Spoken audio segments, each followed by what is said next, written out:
એટલે તમે એમ કહેવા માંગો છો કે જંગલેશ્વર ડિમોલેશન એ ભાજપનું તૂત, ભાજપનું 100% તૂત કરેલું છે, ઊભું કરેલું છે, લોકોને ભડકાવવા માટેનું કરેલું છે, લોકોને છેતરવા માટે કે અમે જંગલેશ્વરમાં ઓપરેશન કરીએ છીએ, પણ રાજકોટની પોણા ભાગની પ્રજાને એ ખબર નથી કે એ જે વિસ્તાર છે અહીંયા ખાલી મુસ્લિમ નથી, લોકોને ભડકાવવામાં આવે છે કે જંગલેશ્વર એટલે પાકિસ્તાન છે। અહીંયા જ્યાં ભાજપની આગે શોટ પડશે ત્યાં આમ આદમી પાર્ટીનો ઉપયોગ કરે છે। મારું કહેવાનું એમ છે કે કોંગ્રેસના મતો તોડવા માટે જ એના માટે જ આમ આદમી પાર્ટી છે, જે આમ આદમી પાર્ટી આજ સુધી આ છેલ્લા કોર્પોરેશનના ઇલેક્શનો ગયા, ત્યાર પછી 2022માં વિધાનસભાના ઇલેક્શનો ગયા, આમ આદમી પાર્ટી કયા રોડ ઉપર આવી, કયા લોકોમાંના પ્રશ્નો માટે આવી, માત્ર ઇલેક્શન ટાણે એને બજારમાં લઈ આવવાની, ઇલેક્શનના 6 મહિના બાકી હોય એટલે બજારમાં આવે અને ભાજપને જોતું હોય એવું આખું મેદાન કરી દે, જેથી કરીને ભાજપને જીતવા માટે કોઈ તકલીફ ન પડવી જોઈએ। એને ભાજપને જે લોકો મત દેવા નથી મન મનાવી લીધું હોય એ વોટ કોઈ પણ સંજોગોમાં કોંગ્રેસને ના જાય એટલા માટે એક માહોલ કરવામાં આવે છે। બાકી આમ આદમી પાર્ટીને લોકો ઈચ્છતા નથી। લોકો ડરો નહીં, તમારા હક માટે તમે બહાર આવો, તમારી સાથે અમે જોડાશું। જો તમે તમારા હક માટે નહીં લડો તો આ દેશની અંદર આજની સરકારમાં તમને હક મળી શકે એમ નથી।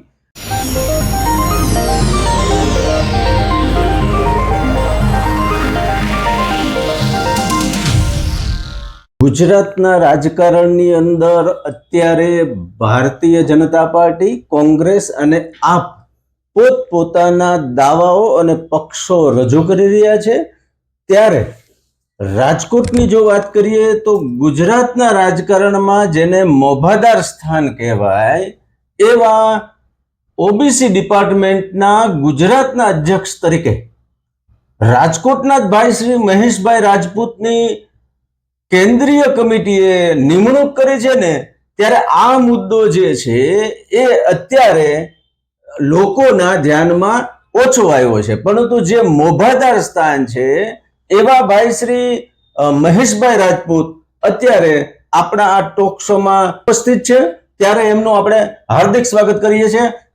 નમસ્કાર મહેશભાઈ। મહેશભાઈ, જે કાંઈ ઓબીસી ડિપાર્ટમેન્ટના ગુજરાતના અધ્યક્ષ તરીકે આપની નિમણૂક કરવામાં આવી છે, ત્યારે મહેશ રાજપૂતની રાજકીય કારકિર્દી કેવી રીતે શરૂ થઈ એ જરાક જાણવું રસપ્રદ રહે। પ્રથમ તો પહેલા રાજકીય મને કોઈ રસ નહોતો। હું 88માં ધીમે ધીમે સામાજિક ક્ષેત્રે ચાલુ થયો અને ત્યાર પછી હું પોલિટિક્સની અંદર સક્રિય થયો અને સક્રિય થયા પછી 92માં જે કોર્પોરેશનનું પ્રથમ ઇલેક્શન હતું કે જે ભારત દેશના પાર્લામેન્ટની અંદર રાજીવ ગાંધી જ્યારે પ્રાઇમ મિનિસ્ટર હતા અને 18 વર્ષની ઉંમરે મતનો અધિકાર આપ્યો અને 21 વર્ષે તમારા 21 વર્ષ પૂર્ણ થાય ત્યારે એ વસ્તુની અંદર તમને ઇલેક્શન એટલે સ્વરાજ્યની ઇલેક્શન લડવાનો જે ખરડો લઈ આવ્યા કે 18 વર્ષે વોટિંગ અને 21 વર્ષે તમને વોટિંગની સિવાય કે લડવાનો અધિકાર, કે 21 વર્ષે માણસ કોર્પોરેટર થઈ શકે, તાલુકા પંચાયતનો સભ્ય થઈ શકે, જિલ્લા પંચાયતનો થઈ શકે અને ધારાસભા લડી શકે। ત્યારે સ્વરાજ્યના ઇલેક્શનોની અંદર પ્રથમ 1992ની અંદર હું કોંગ્રેસ પક્ષમાંથી ઉમેદવાર થયો। ત્યારે રાજકોટ કોર્પોરેશનની અંદર હું નહીં પણ આખા ગુજરાતની અંદર રાજકોટ, બરોડા, સુરત અને અહેમદાબાદ અને ભાવનગર અને જામનગર, ત્યારે આ કોર્પોરેશનના ઇલેક્શનો એક સાથે હતા અને ત્યારે નાનામાં નાનો કેન્ડિડેટ એટલે કે 21 વર્ષ અને 3 મહિના જેવી ઉંમર થઈ હોય અને ઇલેક્શન લડતો હોય પેલો નાનામાં નાનો કેન્ડિડેટ હું ત્યારે હતો, કારણ કે એ ખરડાનો અમલ એ ઇલેક્શન 1992ની અંદર ગુજરાતની અંદર કરવામાં આવ્યો। કોઈ ચૂંટણી લડ્યા છો? હું 92ની અંદર ચૂંટણી લડતો હતો। 12 ડિસેમ્બરે ચૂંટણી હતી અને 6ઠી ડિસેમ્બરે જે અમારું વોટિંગ એમ કે જાહેર સભાઓ બધું ચાલુ હતું અને 12મીએ ઇલેક્શન હતું અને 6ઠી ડિસેમ્બરે અયોધ્યાની અંદર જે મસ્જિદનો જે બનાવ બન્યો, જે ઢાંચો તોડવામાં આવ્યો, ત્યારે આખા દેશની અંદર જે પરિસ્થિતિઓ થઈ અને એને ધ્યાનમાં રાખીને ત્યારના મુખ્યમંત્રી ચિમનભાઈ પટેલે એ ઇલેક્શનને મોફક રાખેલું, કેન્સલ કરેલું અને એ ઇલેક્શન હું લડ્યો હતો. ત્યારબાદ હું 2010નું ઇલેક્શન કોર્પોરેશનનું પત્યા પછી 2021માં શિક્ષણ સમિતિની અંદર ઇલેક્ટેડ મેમ્બર તરીકે હું ગયો હતો.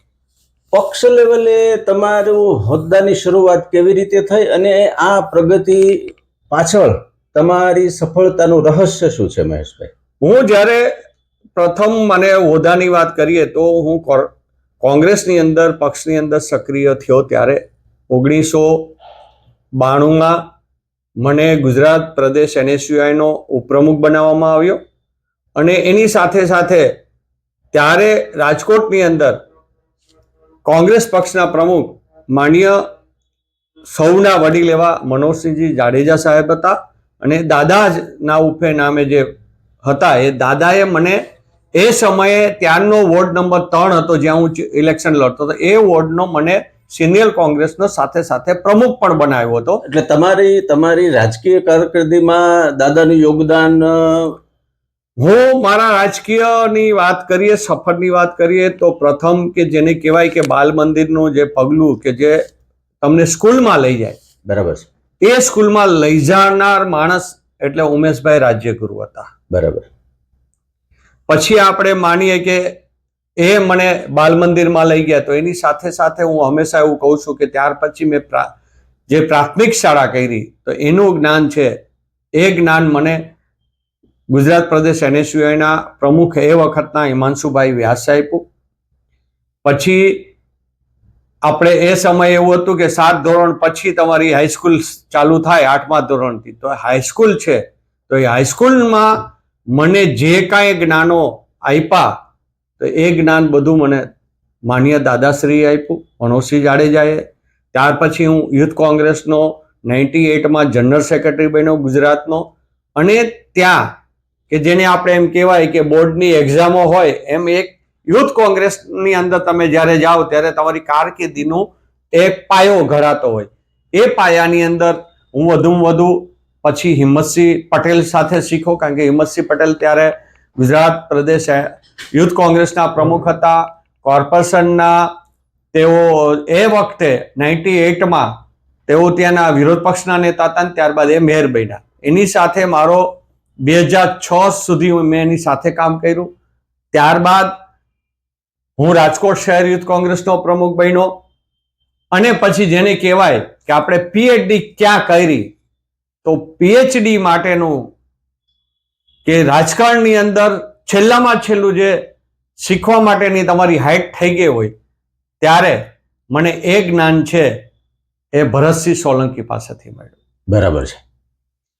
રાજકોટમાંથી આપ જ્યારે એકદમ યુવાન ગુજરાતના OBC ડિપાર્ટમેન્ટના અધ્યક્ષ તરીકે નિમણૂક થયા છો, તો હવે OBC ડિપાર્ટમેન્ટના જે છે એનો આગામી ઈરાદો શું રહેશે તમારો? ઈરાદા કરતાં બહુ સ્પષ્ટ વાત છે કે આ દેશની અંદર દેશ આઝાદ થયો તો ત્યારે, દેશ આઝાદ નહોતો થયો ત્યારે કોંગ્રેસ હંમેશા લોકો સાથે અને નાત જાત ભેદ બધું મૂકીને નાનો વર્ગ છે એ નાનો વર્ગ હોય એને ક્યાં ન્યાય મળે, એને ક્યાં એનો હક હિસ્સો મળે, એટલા માટે જ આખા દેશની અંદર જે તમને એમ નથી લાગતું કે અત્યારે ગુજરાતમાં OBC ડિપાર્ટમેન્ટનું જે સંગઠન છે એ એકદમ નિસ્તેજ અને મૃતપ્રાય અવસ્થામાં? નહીં, એવું કશું નથી. કોઈ પણ વિચારતું હોય, કારણ કે આની પહેલા મારી જે પોસ્ટ હતી એ ગુજરાતના સિનિયર કોંગ્રેસમાં જનરલ સેક્રેટરીની પણ હતી અને સાથે સાથે મારી 2023ની અંદર મને કાર્યકારી અધ્યક્ષ તરીકે પણ નિમણૂક OBCમાં કરવામાં આવ્યો હતો. 24 જિલ્લાની અંદર અમારો પ્રવાસ થઈ ગયો હતો અને ત્યાર પછી સીધો વરસાદનું આ બધું વાતાવરણ આવ્યું. 24 કહેવાનો મહેશભાઈ એટલે હું મારી વાત સાંભળો, તમામ જિલ્લાઓની અંદર OBC અધ્યક્ષો છે, તમામ મહાનગરોમાં છે, સંગઠનની અને એની જે અમારી પદ્ધતિ જે હોય એ ચાલુ છે. અને મારી વાત જે છે એ છે કે આ દેશની અંદર અમારા હાલના પાર્લામેન્ટના વિરોધ પક્ષના નેતા અને પૂર્વ એઆઈસીસીના અધ્યક્ષ જે રાહુલજી કહે છે કે જ્ઞાતિ વાઇઝ ગણતરી થવી જ જોઈએ, એનું મૂળ કારણ જ એ છે કે નાનામાં નાની જ્ઞાતિ, પછાત જ્ઞાતિ એને પણ હક અને હિસ્સો મળે, મારું આપણે એના કહેવાનું- માટેની એના માટે જ આ અમારી લડાઈઓ હોય. મારું તમને કહેવાનું એ છે મહેશભાઈ કે કોંગ્રેસનું ઓબીસી ડિપાર્ટમેન્ટનું સંગઠન નિષ્ક્રિય અત્યારે ગુજરાતમાં છે એવું નથી લાગતું? ના, એવું નથી. એટલા માટે લોક પ્રશ્નો ઉઠાવવાની નહીં, જે નહીં, વાત એટલે છે, હા, એટલે જી, આ ગુજરાતની અંદર જે આવતા ઇલેક્શનો આવશે, બરાબર છે, કે જે કોર્પોરેશનના ઇલેક્શનો છે, તાલુકા પંચાયત છે, ડિસ્ટ્રિક્ટ પંચાયત છે અને નગરપાલિકાઓ છે, જે ઇલેક્શનો હવે આવવાના છે, જે આ મતદાર યાદીનું જે પ્રસિદ્ધિ થઈ જાય, ફાઇનલ પ્રસિદ્ધિ થઈ જાય પછી જે ઇલેક્શનો ડિક્લેર થશે, એની અંદર જે અત્યારે 27% અનામત દેવામાં આવી છે, એની લડાઈ આ કોંગ્રેસ પક્ષના ઓબીસી નેતાઓએ કરેલી હતી. અમે જ્યારે આ માંગ ચાલુ કરી ત્યારે ગુજરાત સરકારને જ્યારે એ વસ્તુનો અહેસાસ થયો કે આનું રિએક્શન આવશે, ત્યારે એમને એક કમિટીની રચના કરી કે ઓબીસી અનામત આપવી કે કેમ. એ આખી એની જે કમિટી થઈ, કમિટીએ રિપોર્ટ આપી દીધો. રિપોર્ટ આપી દીધા પછી પણ આ સરકાર એને દબાવી રાખતી હતી. ત્યારે આ ગુજરાતની વિધાનસભાની સામે ધરણા અમિતભાઈ ચાવડાના નેજા હેઠળ અમે તમામ ઓબીસી નેતાઓ, ઓબીસી જ્ઞાતિના લોકો સાથે લઈ અને અમે ધરણા કર્યા અને સરકારને જ્યારે પગ નીચે પાણી આવ્યું એટલે તાત્કાલિક એમને એ જ દિવસે કેબિનેટની મીટિંગ બોલાવી અને રિપોર્ટને મંજૂર કર્યો અને 27% અનામત આપશું એ સરકારને ફરજ પડી. એ ફરજનો ભાગ અને એ ફરજ પાડવા માટે આ ગુજરાતની કોંગ્રેસના ઓબીસી નેતાઓએ જ કર્યું. ત્યારે એનું ફળ અત્યારે આ ઇલેક્શનોમાં લોકોને અને એક એક જ્ઞાતિને મળશે. માત્ર ને માત્ર ઉદ્યોગપતિઓ છે એ પૈસા કમાઈ છે. આપણે ઘરમાં આજની તારીખે તમે હિસાબ કરજો નિરાતે, હું કોઈ કોંગ્રેસ હોય કે ભાજપ હોય, આ દેશની કોઈ પણ સરકાર હોય, ત્યારે જે બનતું હોય એ કેવું, એ હરેક વ્યક્તિનો આપણો એક નાગરિક તરીકેનો અધિકાર છે. ત્યારે હું કહું છું કે તમે 1 રૂપિયો કમાવો છો એનો હિસાબ કરજો, તમારા ખીચામાં માત્ર 40 પૈસા જ રહે છે. એટલા ટેક્સો આપણે ભરીએ છીએ કે એ ટેક્સ આ દેશનો બધો નાગરિક રિબાઉટ નથી લેતો. રિબાઉટ કોણ લે છે? કે આ દેશના મોટા ઉદ્યોગપતિઓ જ આ ટેક્સને પાછો વસૂલી અને પોતાના ખીચામાં લઈ જાય છે. એટલે આપણે આ વિચારવાનું છે. ભવિષ્યમાં આવતા દિવસોમાં આજે આ દેશની અંદર 75 વર્ષ પહેલા કોંગ્રેસના શાસનની અંદર જે પાણીનો ટાંકો બરોડામાં બન્યો હોય અને એ પાણીનો ટાંકો તોડવા માટે જેસીબી લેવું પડે, અને અમદાવાદની અંદર જે પાણીનો ટાંકો બને અને એનું જે દિવસે ઓપનિંગ હોય અને એની અંદર પાણી ભરવામાં આવે ને એ ટાંકો જો નીચે પડી જતો હોય તો આપણે વિચારવાનું કે આપણા પૈસાનું શું છે અને આ દેશ અને આ ગુજરાતની અંદર કૌભાંડો કેવા થઈ રહ્યા છે. મારો આપને મહેશભાઈ બીજો સવાલ એ છે કે અત્યારે સૌરાષ્ટ્રની અંદર આમ આદમી પાર્ટી ના સ્ટાર બહુ લોકપ્રિય થઈ રહ્યા છે. એની સામે કોંગ્રેસમાંથી એવું કોઈ નેતૃત્વ નથી કે જેની પાછળ પ્રજા કંઈક દોડે અથવા તો પ્રજા એને સાંભળવા જાય કે એની પાછળ આવે. તો એનું શું કારણ? બહુ પ્રજાને બહુ સ્પષ્ટ ખબર છે કે આમ આદમી પાર્ટી છે એ ભાજપની ગાઈડલાઇન્સ ઉપર જ ચાલે છે. કે જ્યાં ભાજપને એવું લાગે કે અહીંથી અમારા વોટો છે એનો વોટ શેર અગેન્સ્ટ પડશે, એ જ જગ્યાએ એનો ઉપયોગ કરવામાં આવે છે. આજે આપણે દાખલા રૂપે રાજકોટની વાત કરીએ તો રાજકોટની અંદર ઉપરના કાંઠા જોઈએ તો આજની સ્થિતિમાં રિંગ રોડ ઉપર આપણે વોર્ડ નંબર 11 હોય, આ જે વોર્ડો છે જેમાં ક્યાંક ને ક્યાંક ભાજપને ભડક લાગે છે, એવા જગ્યાએ કે સામાકાંઠાના વિસ્તાર છે તો કોંગ્રેસ પાસે આમ આદમી પાર્ટી જેવા કોઈ સ્ટાર લીડર જે કહેવાય કે એવા લીડરો કેમ આમ આદમી પાર્ટીના ગુજરાતના જે લીડરો કે જે કહેવાતા છે એ અમારી કેડરની અંદર, કોંગ્રેસની કેડરમાં વિચારીએ તો 3જા નંબર ઉપર આવે. એથી આગળ ઘણા અમારા લીડરો છે. આજે યુવા નેતા અમારો અમિતભાઈ ચાવડા છે. આ યુવા નેતા એટલે જે તુષારભાઈ ચૌધરી કેન્દ્રીય મિનિસ્ટર રહ્યા છે ને ગુજરાત વિધાનસભાના, અમારા કોંગ્રેસ પક્ષના નેતા છે, એટલે એની બરોબરી કરવા જાય તો એ બરોબરીમાં ના આવે. અત્યારના નેતાઓ છે એ એની કેડર છે, એ કેડરમાં અમારા નેતાઓ ઘણા ઊંચા છે, વિચારોથી પણ ઊંચા છે અને ભાષાથી પણ ઊંચા છે. કોંગ્રેસ ઓબીસી ડિપાર્ટમેન્ટ દ્વારા સોશિયલ મીડિયા સ્ટાર છે, શિક્ષિત લોકો છે, જાગૃત લોકો છે, શિક્ષિત મહિલાઓ છે, એને જેને કહેવાય કે લાવવા માટે આપ શું કરશો? આવતા દિવસોમાં તમને એ વસ્તુનો જવાબ હું અત્યારે દેવા કરતાંય આગળ વધશું, અને એ આગળ વધતા વધતા આપની ચેનલના અને આપના માધ્યમમાં બેસીને હું કહીશ કે જો આ થયું, બોલવું અને કરવું બે જુદું છે. હું બોલવામાં નથી માનતો, કરી અને પછી આપણે દેખાડીએ એ જ સાચું. મહેશભાઈ, અત્યારે આપ ઓબીસી ડિપાર્ટમેન્ટના ગુજરાત પ્રદેશ અધ્યક્ષ છો અને રાજકોટના જ છો. આપ રાજકોટની તમામ સમસ્યાઓથી પણ જાણકાર છો. ત્યારે રાજકોટના જંગલેશ્વર ડિમોલેશનનો એક મુદ્દો અત્યારે ખૂબ ચાલે છે અને એમાં મોટા ભાગે ઓબીસી સમાજના જ લોકો છે. ત્યારે કોંગ્રેસ પક્ષ દ્વારા કોઈ આક્રમક રજૂઆતો અથવા તો આગામી તમારું પગલું જે છે એના માટે શું રહેવાનું છે? પહેલા તો જંગલેશ્વરના પ્રશ્ન માટે કોંગ્રેસ પાર્ટી કલેક્ટરશ્રી પાસે ગઈ હતી. લોકો સાથે બેસીને અમે એ જ વિસ્તારની અંદર જ્યાં ડિમોલેશનની વાત છે ત્યાં સાથે પ્રજાને પણ અમે સંબોધન કરેલું છે. અમે એ લોકોની સાથે જ છે. વાત એટલી છે કે કોર્પોરેશનનું ઇલેક્શન આવે છે. કોર્પોરેશનનું જ્યારે ઇલેક્શન આવે છે, આપણે આજે રોડ રસ્તાઓ રાજકોટના જોયા છે, કઈ સ્થિતિમાં આપણે જીવીએ છીએ. અત્યારે જે રોડ બને છે એના સેમ્પલ લો કે તમે એને ડામરનું કામ જોશો તો તમને ખબર પડશે કે માત્ર ને માત્ર લોકોને છેતરવા માટે. હું તમને મારો સીધો સવાલ ફક્ત જંગલેશ્વર આપનું અત્યારે શું રહેવાનું છે, હું આપને એ તરફ જ લઈ જાઉં છું અને એના કારણો તમને પહેલા એડવાન્સ સમજાવું છું કે આ જે ડામરો અત્યારે થઈ રહ્યા છે, જે કૌભાંડો થઈ રહ્યા છે, લોટ પાણીને લાકડા કરે છે કે માત્ર ઇલેક્શન આવે ત્યાં સુધીના રોડો થઈ ગયા એવું દેખાડવા. હું ગેરંટી દઉં કે ચોમાસામાં રોડો આ ભાંગી જવાના છે.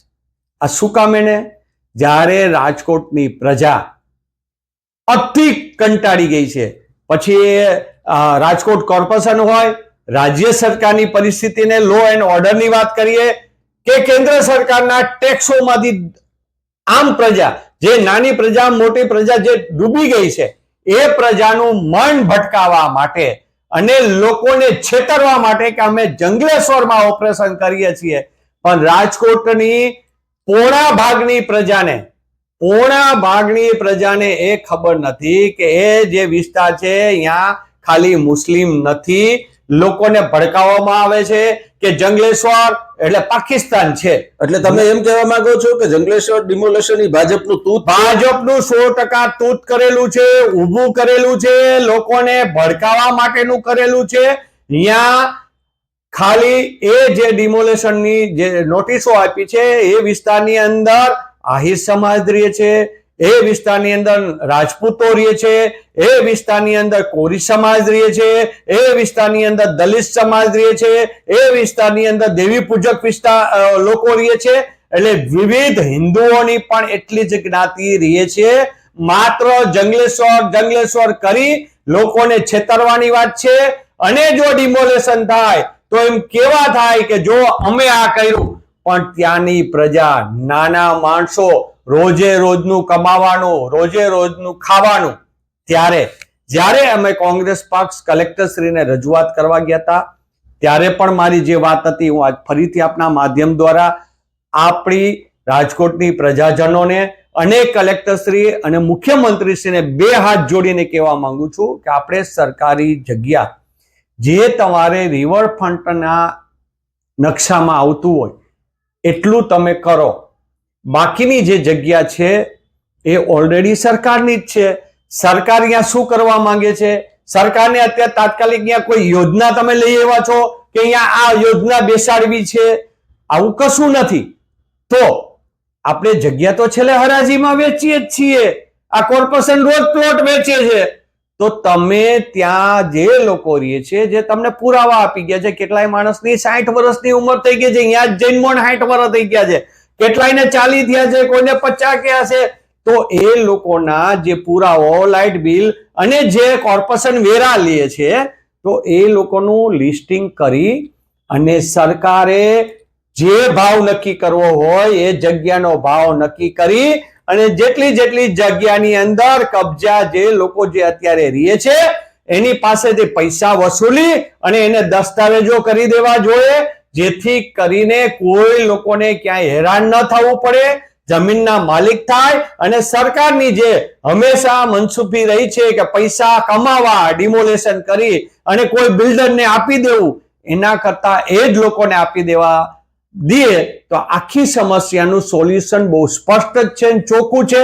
સરકારનો ઈરાદો પણ પાર પડી જાય, પણ આ થઈ જાય. પણ આ વસ્તુ કોઈ સંજોગોમાં ભાજપ કરવા માંગતું નથી, કારણ કે એને અત્યારે કોર્પોરેશન જીતવી છે. કોર્પોરેશન જીતવા માટે લોકોને એવું દેખાડવું છે કે અમે કઈક પાકિસ્તાન સાફ કરી નાખ્યું, એ રીતે જંગલેશ્વરનો આખો માહોલ ઉભો કરી રહ્યા છે. જંગલેશ્વરના લોકોને આપ ઓબીસી ડિપાર્ટમેન્ટના ગુજરાત અધ્યક્ષ તરીકે શું સંદેશો આપવા માંગો છો? હું ત્યાંના લોકોને બહુ સ્પષ્ટ કહું છું, આ દેશની અંદર અંગ્રેજો સામે પણ આપણે લડ્યા હતા અને આપણે અત્યારના આ શાસકો અને અધિકારી અને પદ અધિકારી સાથે પણ આપણે લડવું પડશે. પોતાના હક માટે તમે બહાર નહીં નીકળો તો ક્યાંય કશું થશે નહીં. લડાઈ સમૂહમાં થાય. અમે તમારી સાથે છીએ, પણ તમારે સમૂહમાં લડવા નીકળવું પડશે. તમારો હક છે. આ દેશની અંદર આ નરેન્દ્રભાઈ મોદી આવતા પહેલા એમ કહેતા હતા કે ઘર, પાણી, મકાન ના માલિક હોવા જોઈએ. હું એક પણ માણસ 2022 સુધીમાં, 2017માં બોલ્યા હતા કે 2022 સુધીમાં એક માણસ મકાન વિનાનો નહીં રહે. જ્યારે તમે મકાન વાળા છે એની ઉપર ડિમોલેશન જ્યારે ફેરવવાની વાત હોય તો આપણે આપણા હક માટે લડવું પડે. મહેશભાઈ, હું અત્યારે મતની રાજનીતિ નથી કરવા માંગતો, હું સ્પષ્ટ કહું છું આપણો હક છે, આપણે માંગવું જોઈએ. અને આપના માધ્યમને જો નરેન્દ્રભાઈ પણ સાંભળતા હોય કે સાંભળે તો એને પણ મારી વિનંતી છે કે તમારી જે વાત છે વાત ઉપર ચાલો. અને અહીંયા જે રહેવાસીઓ છે એ રહેવાસીઓને પણ કહું છું કે તમે બધા સાથે મળીને લેખિત કલેક્ટરશ્રીને અને મુખ્યમંત્રીશ્રીને મોકલો કે આ જગ્યાનો તમે જે ભાવ ભાવશો એ ભાવ અમે દેવા માટે તૈયાર છીએ અને અમને અહીંયા રહેવા દેવામાં આવે અને આ જગ્યાની માલિકી અમને બધાને દસ્તાવેજથી કરી દેવામાં આવે. મહેશભાઈ, કેટલાક અસરગ્રસ્તો છે એના સોશિયલ મીડિયામાં ઇન્ટરવ્યુઝ વાયરલ થયા છે. એમાં એના જે ધારાસભ્ય છે ઉદયભાઈ કાનગડ, હવે એમની વિરુદ્ધ પણ બહુ જ એ લોકો બોલ્યા છે કે ભાઈ એ ધારાસભ્ય હોવા છતાં અહીંયા આવ્યા નથી. તો જે રીતનો આખો તમે કેમ કહેવા માંગો છો કે રાજકારણ છે અને આ જે જમીનો ખાલી કરાવી અને મોટા બિલ્ડરોને પધરાવી દેવાની અથવા તો વિકાસ કામોના નામે જે છે એ મળતિયાઓને કઈ કામ દેવું એવું હોય, તો આ બાબતને આપ કેવી રીતે જુઓ છો? હું બહુ સ્પષ્ટ કહું છું કે રાજકોટની અંદર તમે પૂર્વ મુખ્યમંત્રી વિજયભાઈ રૂપાણીએ રિવરફ્રન્ટ બનાવવાની યોજના દીધી, રૂપિયાઓ કર્યા. પેલા યાત્રાધામમાં હતું, યાત્રાધામમાંથી એને આખો ઉપાડીને મુખ્યમંત્રીની ગ્રાન્ટમાંથી પૈસા ફાળવી અને આખી યોજના કોર્પોરેશનને સોંપવામાં આવી. તો એ યોજના આજે ક્યાં છે? એ યોજનાની જાહેરાત કરો ને કે તમે આ શેના માટે ખાલી કરાવો છો ભાઈ? તમે નદીના કાંઠાની વાત કરો છો તો તમે રિવરફ્રન્ટ બનાવવાના છો. રાજકોટના મેયરશ્રીને પૂછું છું, સ્ટેન્ડિંગના ચેરમેનને પૂછું છું અને આ રાજકોટના ધારાસભ્યને, સંસદ સભ્યને પણ હું આપના માધ્યમ દ્વારા પૂછું છું કે એ યોજના ક્યાં ગઈ? એ યોજનાના ગુજરાત સરકારે પૈસા કોર્પોરેશનને આપેલા છે? જો ન આપ્યા હોય તો શું ગુજરાત સરકારે તમને નથી આપ્યા? એના ખુલાસો આપો. અને ગુજરાત સરકારે જો પૈસા આપ્યા હોય તો એ રૂપિયા ક્યાં ગયા? શા માટે એનું ડેવલપમેન્ટ નથી થતું? અને એ ડેવલપમેન્ટ જો તમે કરવાના હો તો કયા એ ક્યારે યોજના પૂર્ણ કરશો? અને જે યોજના જાહેરાત થઈ હતી એનું શું હતું એ જાહેરાત કરે. અને માત્ર રિવરફ્રન્ટના નામે તમે માત્ર તમને જંગલેશ્વર, પહેલું જ જંગલેશ્વર દેખાડું. જો રિવરફ્રન્ટ તમે હકીકતમાં સાફ કરવા માંગતા હો તો કેટલા વોર્ડો આવે છે, એ વોર્ડોમાં કોઈ જગ્યાએ પેલા સ્ટાર્ટ નહીં પણ જંગલેશ્વરના નામે લોકોને છેતરવાનો અને આખો એક પ્લાનિંગ થી લોકોને એમ થાય કે પાકિસ્તાન સાફ કરી નાખ્યું એવું એક વાતાવરણ ઊભું કરી અને જે કોર્પોરેશનમાં મત લેવાની જે યોજના છે એ ના કરો, પણ તમે સ્પષ્ટ કરો કે આ યોજનાના પૈસા ક્યાં ગયા, અથવા પૈસા રાજ્ય સરકારે નથી આપ્યા તો રાજ્ય સરકાર સ્પષ્ટ કરે કે શું કારણે પૈસા નથી આપ્યા. તો મિત્રો, આ હતા ગુજરાત પ્રદેશ કોંગ્રેસ ઓબીસી ડિપાર્ટમેન્ટના નવનિયુક્ત અધ્યક્ષ એવા મહેશભાઈ રાજપૂત, જેમનું સ્પષ્ટ કહેવાનું થાય છે કે જંગલેશ્વર ડિમોલેશન એ ભાજપનું એક તૂત છે. બીજું એમનું કહેવાનું એ થાય છે કે જંગલેશ્વરના અસરગ્રસ્તો સાથે કોંગ્રેસ ઓબીસી ડિપાર્ટમેન્ટ સહિત આખી કોંગ્રેસ અડીખમ છે. એકતાઓ અને રજૂઆત કરો. ત્રીજું એમનું કહેવાનું એ થાય છે કે કોંગ્રેસ ઓબીસી ડિપાર્ટમેન્ટનું નવસર્જન કરવામાં આવશે. શિક્ષિત જાગૃત મહિલાઓને પણ એમાં લેવામાં આવશે, યુવાનોને લેવામાં આવશે અને પ્રજાના પ્રશ્ને અસરકારક આંદોલન કાર્યક્રમો વિરોધ કરવામાં આવશે અને લોકોને જાગૃત કરવામાં આવશે. મહેશભાઈ, આપ અમારા કાર્યાલય પધાર્યા, ખૂબ ખૂબ આભાર. હું ફરીથી આપના માધ્યમ દ્વારા ગુજરાતના તમામ લોકોને બે હાથ જોડીને કહું છું, આવો અમારી સાથે જોડાઓ. આપને કોઈ પણ આપની જ્ઞાતિ હોય, 146 જ્ઞાતિમાં ઓબીસીમાં આવતા હો, એ તમે આવો, આપની જ્ઞાતિનું પ્રતિનિધિ કરો, અમારી સાથે જોડાઈને પ્રતિનિધિ કરો અને આપણે આપણી સૌની જ્ઞાતિને, નાનામાં નાના વ્યક્તિને યોજનાઓના લાભ મળે એના માટે આપણે એને સાથે રહેશું. પણ આપ સૌ અમારી સાથે જોડાશો, આપનું હું આવકારું છું. ગુજરાત પ્રદેશ કોંગ્રેસ વતી આપ સૌને આવકારું છું કે આવો આપણે સાથે મળીને અને આપણે ઓબીસી વિભાગના અનેક જ્ઞાતિઓને આપણે એને ન્યાય અપાવીએ, એમની યોજનાઓનો લાભ લઈએ, એવા આપણે સૌ સાથે મળીને પ્રયાસ કરીશું. ખૂબ ખૂબ આભાર મહેશભાઈ. Thank you.